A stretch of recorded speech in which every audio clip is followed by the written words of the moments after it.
인생 바로 세우기란 제목으로 오늘 금요일 이 말씀으로 은혜를 나누고자 합니다. 근래에 미국에서 가장 큰 교회 중에 하나를 섬겨왔을 뿐 아니라 대내외적으로 리더십과 교회 성장에 관해 큰 영향을 미치고 있는 존 맥스웰 이 목사님을 아실 겁니다. 리더십에 관해서는 최고의 대가죠. 존 맥스웰 목사님. 자, 이 목사님에게 사역이 탁월하고 그게 지속되게 된 결정적인 사건이 하나 있었다고 합니다. 이렇게 이제 우리에게 설명을 합니다. 이분이 이제 미국 샌디에고의 평범한 한 교회에 담임 목사로 부임을 하게 됐는데 6주 정도 지났는데 60세 이상 된 분이 면담을 요청해 왔습니다. 이 목사님이 이제 부임된 지 얼마 되지도 않아서 일정이 바쁘잖아요. 또 교회 중직들, 교회 시스템을 익히느라 정신이 없었는데 이 목사님에게 참 부담스러운 일이었던 것 같습니다. 그래서 15분 동안만 만나기로 하고 드디어 약속 장소에서 이제 미팅을 했습니다.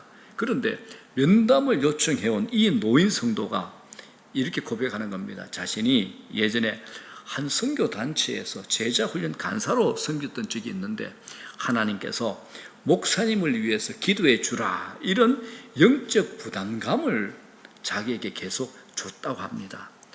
존 맥스웰 목사님이 기가 막혔죠. 왜냐하면 자기에게 기도를 받으러 온 평신도는 많았는데 기도해 주겠다고 찾아온 평신도는 처음이었거든요.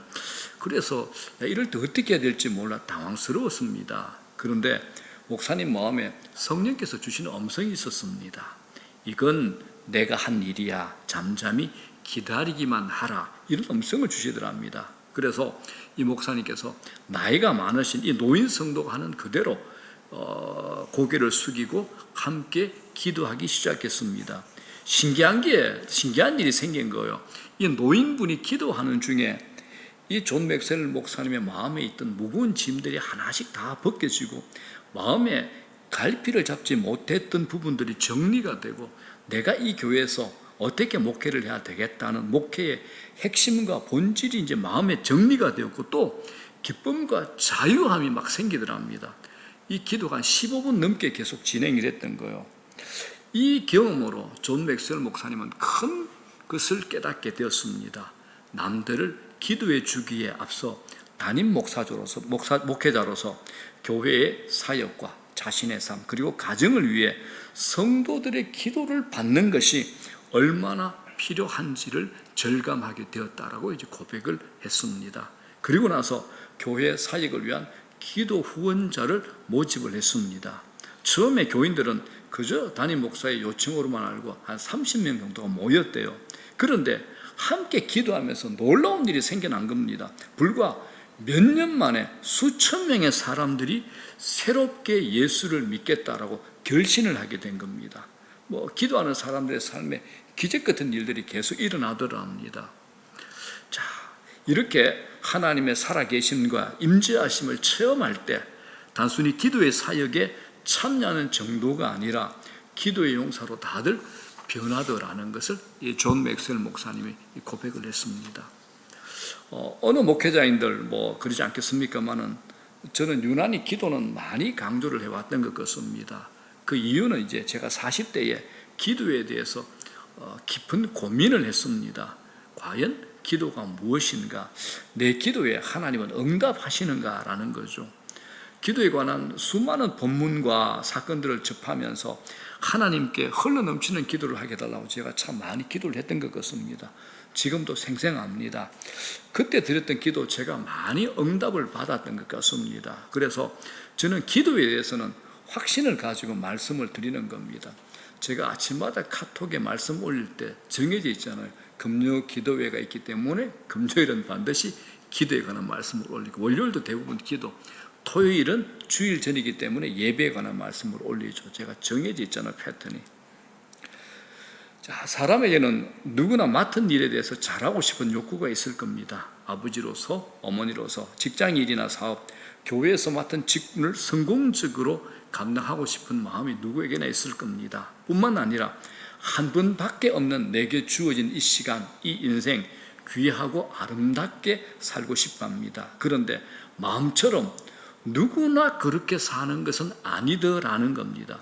중도에 포기 많이 하잖아요. 많이 넘어지기도 합니다. 그래서 성경은 하나님께로부터 받은 사명과 자신의 삶을 잘 살고 성공시키기 위해서 우선적으로 해야 할 것에 대해서 우리에게 분명히 가르쳐주고 있습니다. 말씀해주고 있습니다. 그게 뭘까요? 기도입니다. 그게 바로 기도입니다. 자, 주님은 왜 기도가 먼저 되어야 된다, 그렇게 말씀하시는 거, 오늘 본문을 가지고 제가 세 가지로 정리를 해드릴게요. 첫 번째, 기도는 우리가 해야 될 모든 일들 중에서도 제일 먼저 최우선순위에 있기 때문에 그렇습니다. 자, 본문을 가지고 확인할게요. 1절 한번 볼게요. 다 같이 시작. 그러므로 내가 첫째로 권하노니 모든 사람을 위하여 간구와 기도와 도구와 감사를 하되, 이 첫째라는 말이 이제 헬라어로 프로톤이란다. 프로톤. 이 프로톤은 시간적인 의미에 있어서 앞선다 이 뜻도 있지만은 일에 있어서 가장 중요하고 어뜸이 된다, 이겁니다. 그러니까 우리가 일을 할 때, 무엇을 계획할 때 가장 어뜸이 되고 중요한 게 뭐라는 겁니까? 기도라는 겁니다. 그래서 바울이 이렇게 얘기합니다. 그러므로 내가 첫째로 권하노니 하면서 뒤에 설명을 쭉 붙이는 겁니다. 자, 더불어 여기에서 내가 첫째로 권하노니, 여기에서 이제 계속과 반복을 나타내는 시제 현재형을 사용해 기도의 중요성을 말하면서 동시에 계속해서 기도를 권면하고 있는 겁니다. 자, 오늘 이 디모데서는 사도 바울이 로마 감옥에서 석방이 된 후에, 그리고 4년 정도 뒤에 다시 로마 감옥에 수감되어 순교하기 전에 영적 아들 디모데에게 자기가 경험했던 인생의 모든 삶의 아픔들, 고난들, 그리고 자기가 목회했던 모든 목회의 모습, 핵심을 전달해주고 전해주고 있는 겁니다. 바울은 아마 전해주고 싶은 것, 해주고 싶은 말이 많았을 겁니다. 디모데가 목회를 잘하기를 원했고, 또 디모데가 사람들 관계도 잘 해결해 가기를 원했고, 또 디모데의 삶의 모든 영역에 열매도 있고 땅의 소산도 있기를 바울이 얼마나 원했을 겁니까? 그래서 바울이 디모데에게 보낸 이 서신을 목회 서신이라고 합니다. 목회 서신. 이 디모데서를 보게 되면 바울이 모든 사역들 중에 가장 먼저 되어야 할 것이 뭐라고 강조합니까? 기도라고 강조하고 있는 겁니다. 자, 그래서 사도 바울이 기도에 대해서 이제 네 가지로 나누어 설명을 합니다.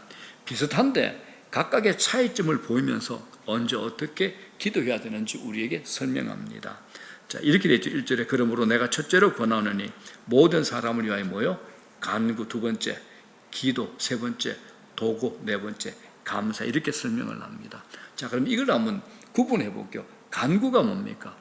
내가 특별한 위기나 어려움이 왔을 때, 특별한 필요를 느끼게 될 때 탄원하는 기도가 간구죠. 아마 우리가 이런 상황과 이유 때문에 하나님 앞에 가장 많이 서지 않을까, 무릎 꿇지 않을까 생각을 하게 됩니다. 절박한 상황들, 즉 내 힘으로 어쩔 수 없을 때 간구를 하게 되죠. 자, 그 다음에 기도입니다. 기도는 이제 우리가 일상생활 가운데 하나님께 나아가는 것, 하나님과 인격적인 만남 가운데 하나님께 올려드리는 기도, 이제 이게 기도입니다. 자, 세 번째는 이제 우리가 중보기도라고 할 때 보통 이제 도구 중보기도입니다. 타인을 위해서, 가까운 가족을 위해서, 교회 안에 다른 식구들 위해서, 공동체 안에 다른 사람 위해서, 이걸 이제 도구라 그러죠. 네 번째, 감사는 뭡니까? 하나님께서 주신 모든 것을 깨닫고 감사함으로 영광을 올려드리는 것. 자, 네 가지죠. 첫 번째 뭡니까? 간구, 기도, 도구, 감사. 이거 뭐 별로 중요 안 한데 또 이거 안다고 굉장히 따지는 분이 있어요. 도구가 뭔지 설명해봐라 이러면, 야, 이거 참 그러죠. 모르면 또 대답 못하면 자존심 상하고, 또 알아도 별것 아닌데 이거 가지고 굉장히 따지고 도르는 분이 있어. 시험 듭니다. 그죠? 자, 그런데 이 공통점이 있죠. 네 가지의 공통점이 뭡니까? 간구, 기도, 도구, 감사. 네 가지 공통점이 뭡니까? 기도죠. 기도입니다. 이게 무슨 말이냐? 너희들이 어떤 상황에서든지 어떤 환경에서든지 가장 우선적으로 해야 할 것은 기도하는 것. 기도로 시작해야 된다. 바울이 이걸 얘기하는 겁니다. 그런데 우리는 어떤 일을 앞두고 기도를 하기보다는 보통 잘하는 일이나 익숙한 일을 먼저 하기가 쉽죠. 대부분의 경우에는 먼저 할 것 기도를 나중에 하고 나중에 할 것을 먼저 하기 때문에 실패하는 경우가 허다합니다. 자, 시편 127편 1절에 다 같이 시작.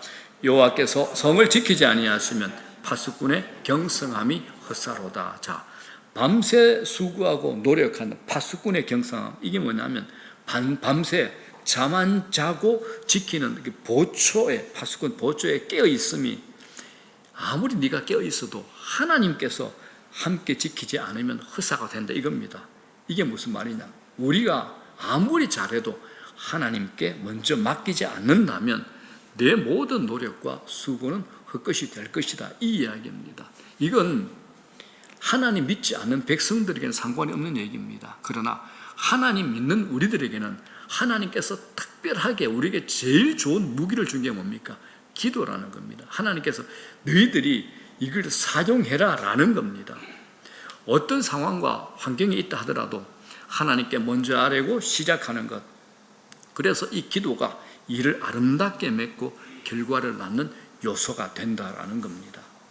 자, 우리 주님께서 친히 일의 우선순위를 우리에게 보여주신 게 있습니다. 예수님께서 이 땅에 오셔서 인류를 구원하고 크고 놀라운 일을 이루시기 위해서 가장 먼저 하신 일이 뭡니까? 광야로 가셔서 40일 동안 먼저 기도하신 일이죠. 공생의 사역하시기 전에 제일 먼저 하신 게 뭡니까? 40일 기도입니다. 기도로 이제 공생애를 열게 된 겁니다. 그리고 이제 복음을 전하기 위해서 하신 일이 있잖아요. 제자들을 선택하는 일이죠. 그런데 예수님 성경을 보게 되면 선택하시기 전에 산에 올라가셔서 기도하시면서 사람을 선택하는 일을 준비하신 겁니다. 그리고 하루를 시작하기 전에 새벽 미명에 한적한 곳에 가셔서 기도하시고 십자가를 앞에 두고도 기도로 사역을 준비하는 모습을 우리에게 보여주셨습니다. 주님뿐만이 아닙니다. 하나님의 은혜와 도우심으로 큰 역사를 이루어낸, 큰 역사를 경험한 수많은 사람들을 보십시오. 아브라함, 모세, 다윗, 다니엘, 뭐 다 기도의 사람 아닙니까? 먼저 기도한 사람. 자, 느헤미야서 한번 보겠습니다. 160년 동안 무너져 있던 예루살렘 성을 쌓기 위해서 수많은 사람들이 애를 썼는데 성을 건축하지 못합니다. 그러나 느헤미야라는 한 사람은 자신의 권력과 위치가 모든 것을 가능하게 할 수 있었음에도 불구하고 다른 어떤 것보다 하나님께 먼저 맡기고 기도했더니 불과 52일 만에 예루살렘 성을 완공하게 됩니다. 또 신학에 오게 되면 소아시아 지방에 선교하기 위해서 성령의 지시를 따랐던 안디옥 교회는 금식하고 기도로 준비했기 때문에 바울과 바나바를 구별하여 세우고 선교 역사에 문을 여는데 쓰임받을 수 있었습니다. 여러분, 왜 모든 사람들이 기도로 시작할까요? 기도 외에 다른 방법은 없었을까요? 이게 이제 우리 질문 아닙니까? 기도 외에 다른 방법이 없었을까요? 이들은 알았습니다. 모든 일의 시작과 마지막이 하나님께 있음을 믿었기 때문에 이들은 기도를 했던 겁니다. 사랑하는 여러분, 내 인생의 시작도 있고 내 인생의 여정과 마지막도 하나님께 있다고 여러분들은 믿으십니까? 오늘 겪는 내일의 모든 것을 하나님이 다 알고 계시고 뿐만 아니라 복음서의 표현대로 내 머리카락까지도 세신 분, 이런 하나님이시라는 사실을 안다면 하나님 앞에 먼저 맡겨드리는 것이 무엇보다 먼저 되어야 하지 않겠습니까? 여러분들이 정말 잘 살기를 원하신다면 하나님 앞에 기도해 보십시오. 그리고 맡겨 보십시오.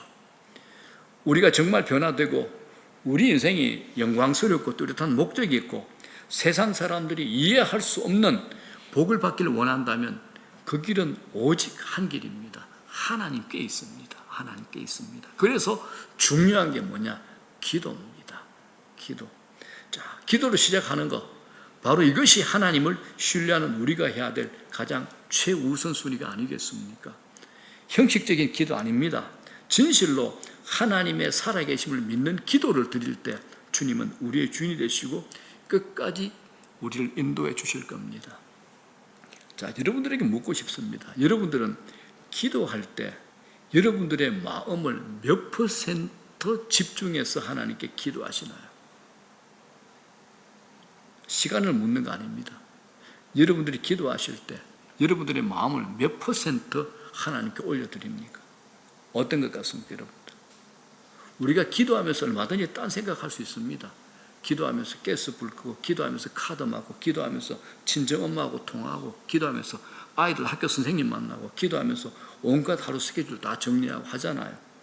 그거 말고요, 여러분들이 기도하는 시간에 정말 내 마음 온전히 하나님 한 분만 집중하면서 시편 기자가 고백했던 거, 목마른 사슴이 시냇물을 찾아 헤맨다.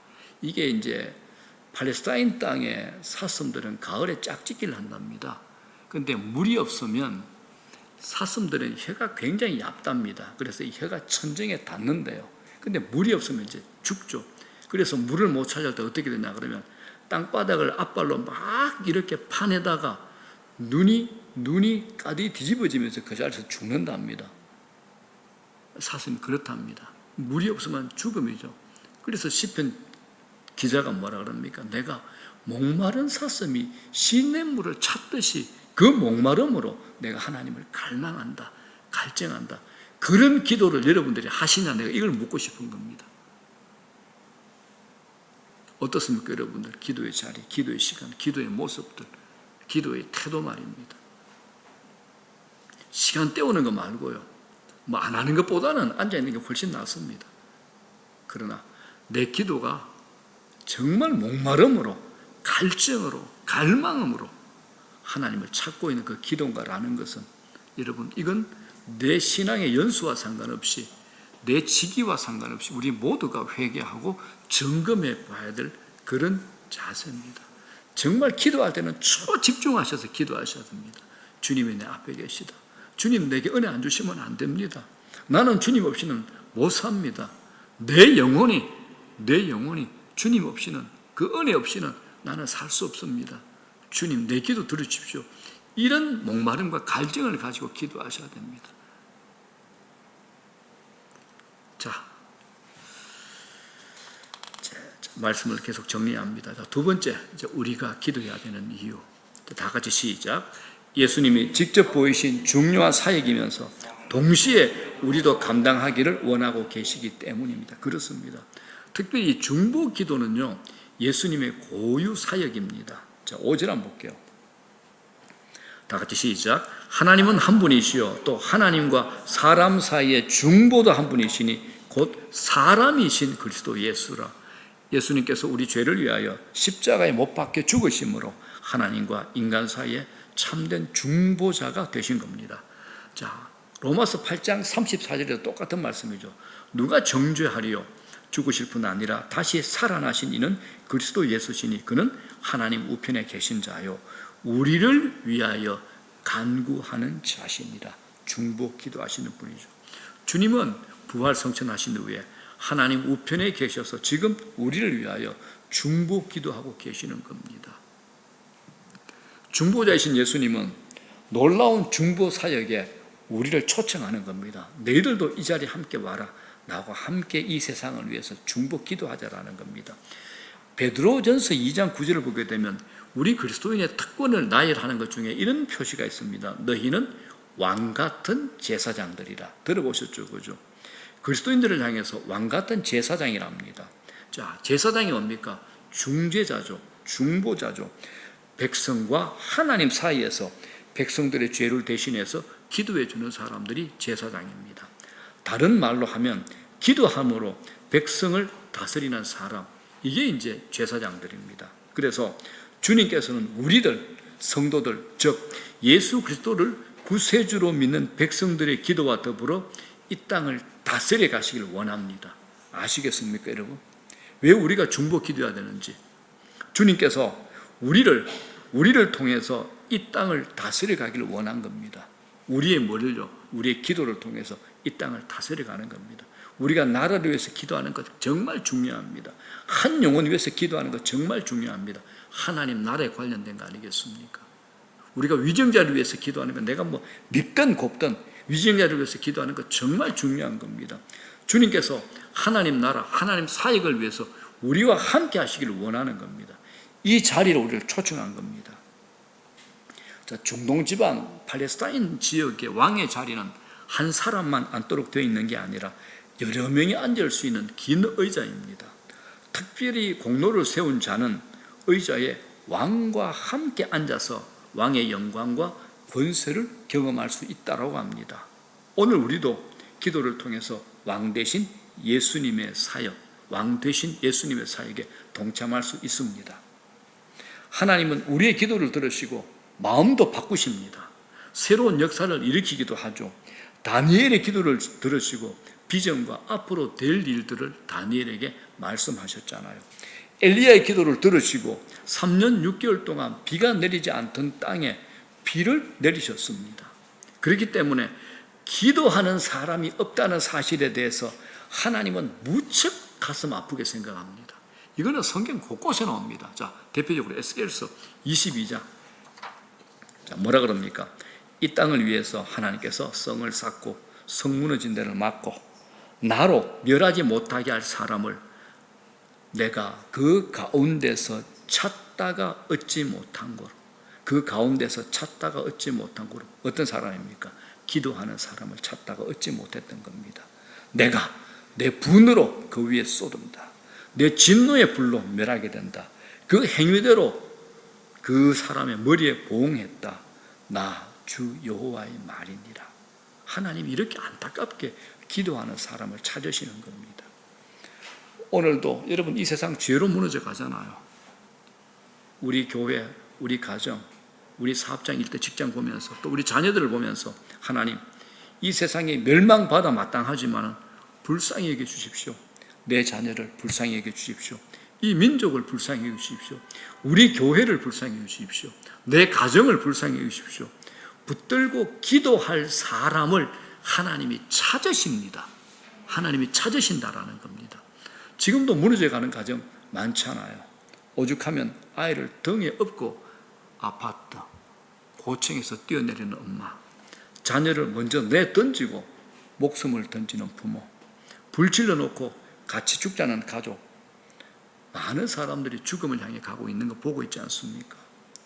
여러분들 빚져본 경험 있죠? 빚져본 경험 그죠? 많잖아요, 그죠?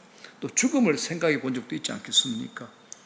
절망하는 사람들을 가슴에 안고 하나님께, 하나님, 저들을 절망 가운데로 가게 하시면 안 됩니다. 울부짖는 기도를 드려본 적이 있습니까? 다른 사람의 아픈 모습을 보면서 하나님, 저 사람 절망 가운데 저렇게 두시면 안 됩니다 하면서 울부짖는 기도해 본 적이 있습니까? 형식적인 기도 말고요. 마음이 없이 그냥 내뱉는 기도, 그런 기도 말고. 오늘 주님이 그렇게 간구하는 자들을 기다리시고 그 기도를 통해서 주님이 이 땅을 고치신다라고 합니다. 우리 기도가 이렇게 중요합니다. 이렇게 중요한 겁니다.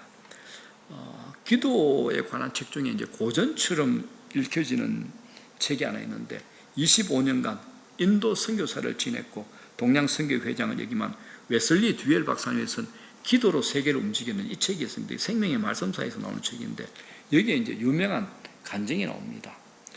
1960년경에 이제 아프리카 케냐에서 이제 폭동이 일어났답니다. 이때 이제 선교사 부부 매트 히킨스 부부가 마침 그 지역에서 사역을 하고 있었는데 폭풍이 일어난 지역의 중심부를 통과해서 자기 집으로 돌아오는 중이었는데 그만 차가 고장이 나버렸어요. 이제 폭동 지역에서 약간 벗어난 지점에서 밤을 지샐 수밖에 없었던 겁니다.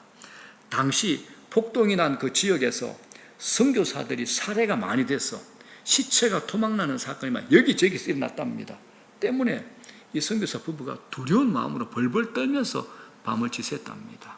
그리고 아침이 되고 차를 수리한 후에 집으로 돌아왔어요. 그리고 이제 너무 놀랐으니까 수주 동안 휴가를 얻어서 미국으로 돌아갔는데 이 친구한테서 이상한 얘기를 들었습니다.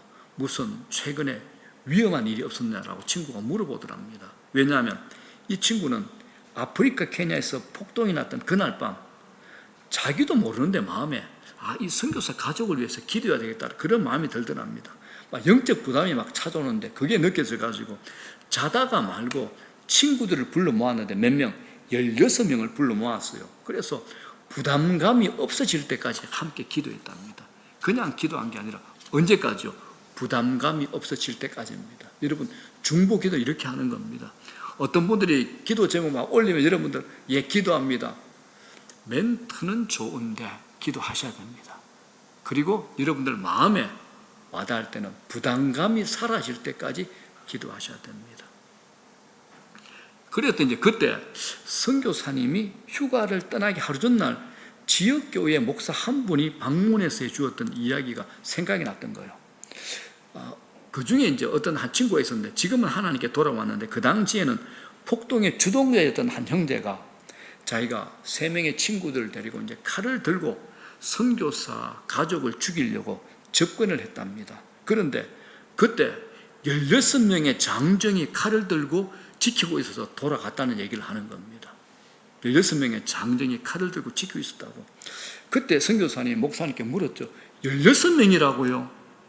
우리 식구에는 아무도 없었는데 도대체 무슨 말을 하는지 모르겠네요 라고 말하며 웃고 지나갔는데 이 친구의 말을 딱 들어보니까 하나님께서 자기 친구와 그의 다른 모든 친구들의 기도를 들으셨다는 것을 알게 되었습니다.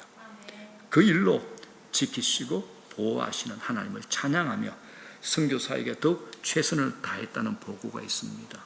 선교지 이런 얘기는 많잖아요. 그렇기 때문에 누구를 위하여 갑자기 중보해야겠다는 마음이 들면 그냥 형식적으로 기도 안 하는 것보다는 좋지만 그거는 초보들이 하는 겁니다. 언제까지요? 내 마음에 부담감이 사라질 때까지, 그때까지 기도하는 겁니다. 그게 중보 기도입니다. 때로는 함께 할 수 있는 자들까지 모아서 우리 함께 기도하자. 함께 기도하자. 이 시간에 함께 기도하자라고 함께 기도하는 겁니다. 자, 사랑하는 여러분, 주님은 우리의 기도를 통해서 이 세상을 통치하기를 원하십니다.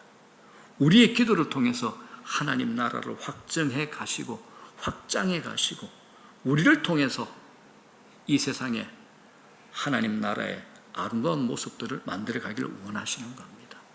우리의 기도가 그렇게 중요한 겁니다. 물어볼게요. 여러분들은 자녀들을 온전히 다스릴 수 있습니까? 또 있습니다.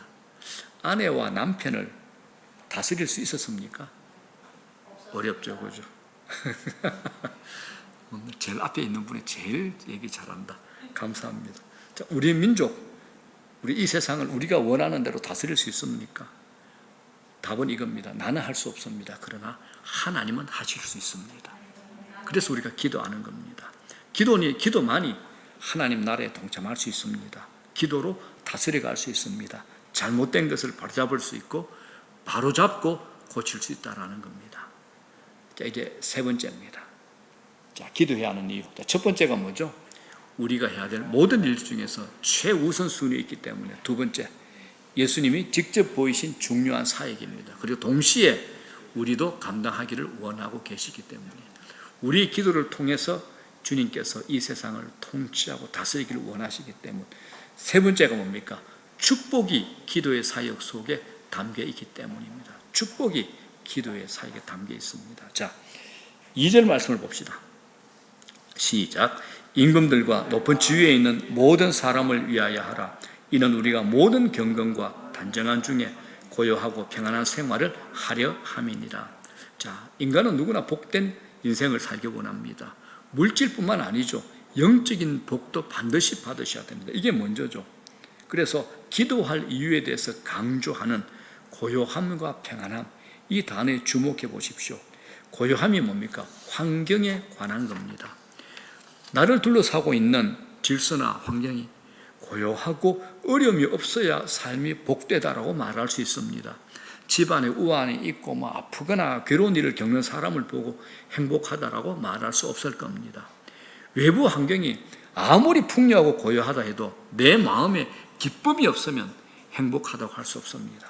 진정한 행복은 외부 환경과 내부가 모두 평안해야 얻을 수 있는 겁니다. 또 이제 경건과 단정이라는 이 단어를 주목해 보십시오. 경건은 하나님과 바른 관계를 맺고 사는 상태가 경건이죠. 아담과 하와가 하나님과의 관계에서 어긋났을 때 부부 관계가 깨지잖아요. 자연과의 관계가 깨집니다. 자기들이 그동안 대자연을 다스렸는데 이 통치권을 잃어버렸죠. 또 자신과의 관계도 깨지면서 죽음이라는 비극적인 환경 가운데 처하게 됐습니다. 하나님과의 관계가 깨질 때 일어난 결과입니다. 자, 이 단정이라는 단어는 인간관계를 잘 맺고 사는 상태를 단정이라고 합니다. 행복은 관계에서 오죠. 혹시 여러분들 중에서 이 자리에 어느 누구하고 다투고 오셨다면 설교가 귀에 잘 안 들어올 겁니다. 그러죠. 관계가 불편하면 우리 속에 기쁨이 없습니다. 본문에서 말씀하는 행복, 관계의 축복과 하나님과의 바른 관계, 내외적으로 고요함과 평안을 누리기 위해서는 삶에 영향을 주는 모든 요소를 위해서 기도하라는 겁니다. 기도하라는 겁니다. 자, 그럴 때 미처 생각하지 못하는 부분도 있습니다. 정치와 경제 같은 게 있죠. 내 개인의 삶과 거리가 멀다라고 생각할 수 있지만 여전히 영향을 미치고 있습니다. 거기에 종사하는 사람들이 나와 관련이 없습니까? 그러지 않습니다. 소련과 우크라이나의 전쟁이 나와 상관이 없습니까? 절대 그러지 않죠. 자원이 부족한 우리나라가 물가가 치솟잖아요. 환율과 유가 때문에 휘청거리지 않았습니까? 그리고 밉든지 곱든지 대통령과 위정자들을 위해서 기도해야 될 이유도 마찬가지입니다. 자, 이제 여러분 적으십시오. 저를 봐주시기 바랍니다. 더 중요한 기도가 있습니다. 여러분들의 영적인 삶의 메시지를 공급함으로 직접적인 영향을 주고 있는 저를 위해서 여러분들이 기도 많이 해주셔야 됩니다. 저를 위해서 기도 많이 해주셔야 됩니다. 미국에는 사탄 종교가 있다랍니다. 가장 왕성한 곳이 어디냐? 샌프란시스코랍니다. 이곳에서 있다가 빠져나온 사람들의 양심 선언을 들어보면 사탄 숭배자들이 미국의 대표적인 목회자들의 사진을 걸어놓고 집중적으로 저주하면서 기도를 한다고 합니다. 타락하고 낙심해가지고 더 이상 복음의 영향력을 미치지 못하도록 저주로 기도한답니다. 피터 와그너 목사님의 책에 이런 내용이 나옵니다. 한 번은 목사님이 여행을 하는데 옆에 앉아있는 분이 기도를 참 열심히 하더랍니다.